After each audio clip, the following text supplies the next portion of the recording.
I am dumb because I have not transitioned to the game. God, I am stupid. Oh, no. Literally, we're reading lineups, and I looked over, and we're still looking at the game. Oh, well. We're doing it radio. Yeah, I know. That's all right. They'll get it now. But yeah, so it's just San Martin, Montana by itself. Both teams really ignoring the home cap area, and instead they're taking the long trip, showing broadside in the process to get to A, including both battleships for BGU.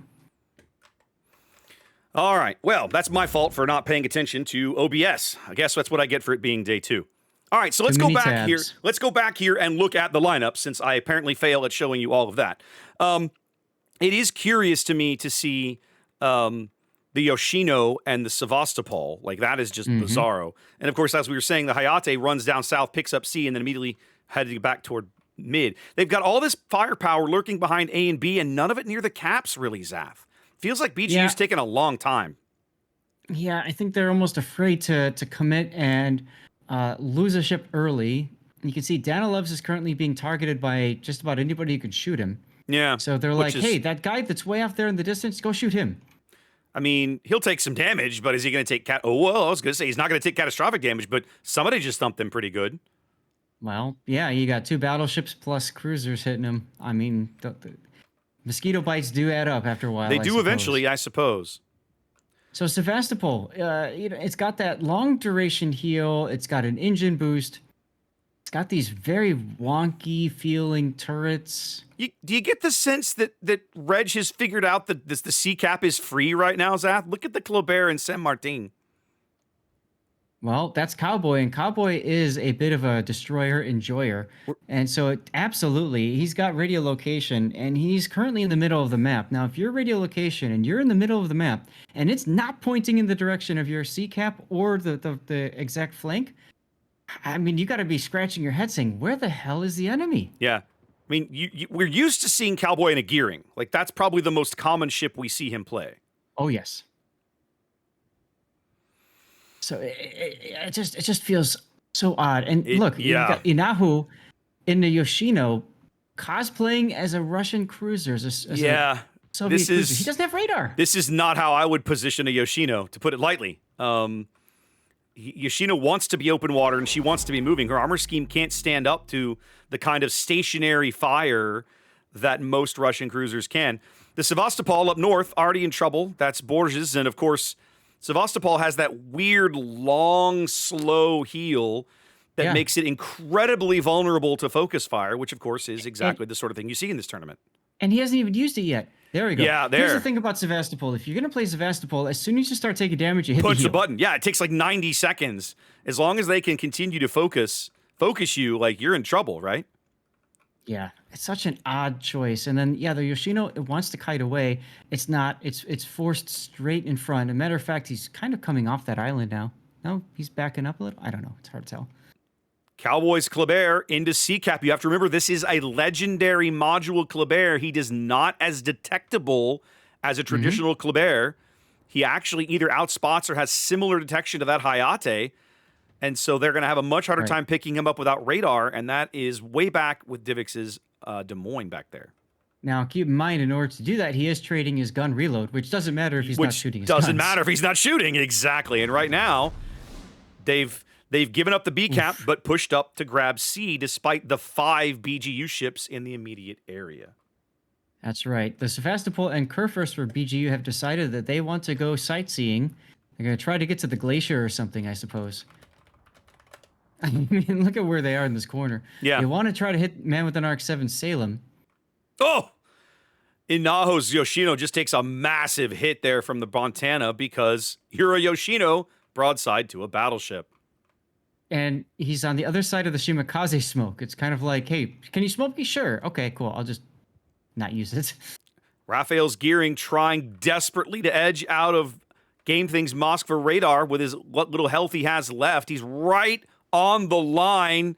It's not going to matter. He can't quite manage it. Yep. 2 quick kills. Yoshino goes down again. This time the Montana salvo. Yeah. Yoshino is, I mean, let's see. He was, hang on a minute.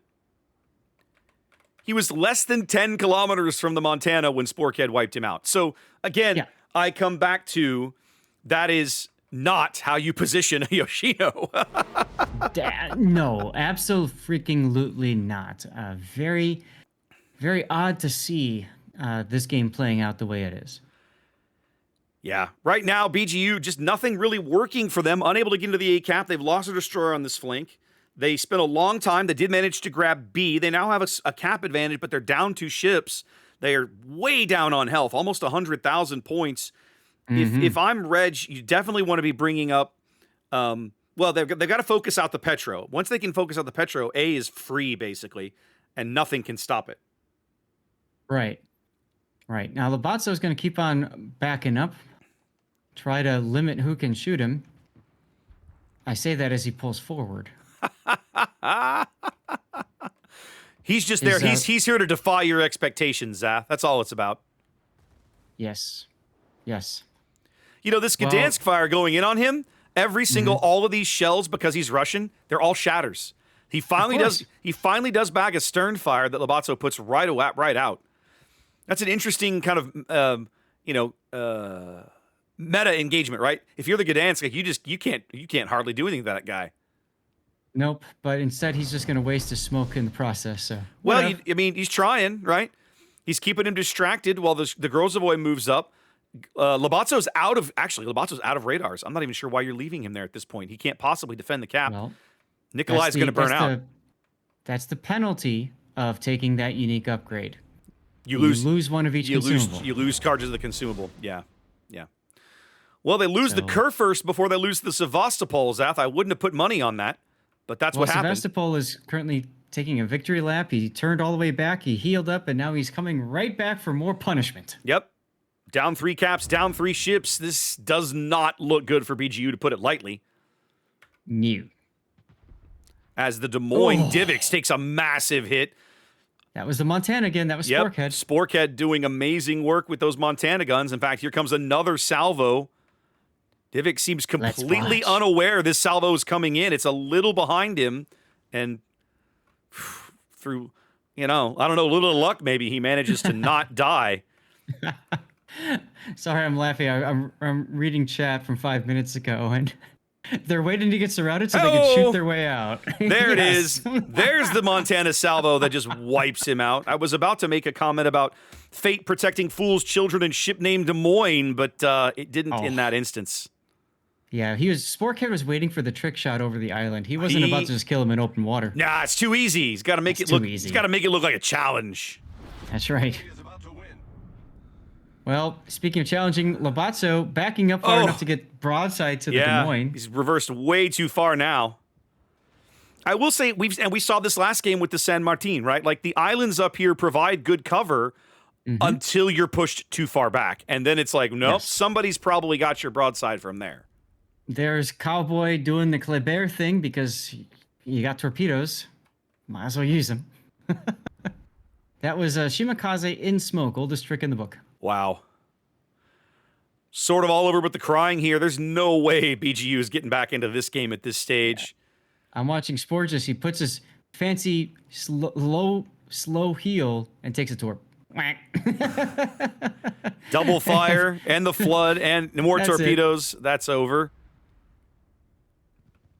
Man, I wish I would have waited for this game to do my prediction so I could put that because Sebastopol has the lowest win rate. I should have thought of that. I didn't even think about that.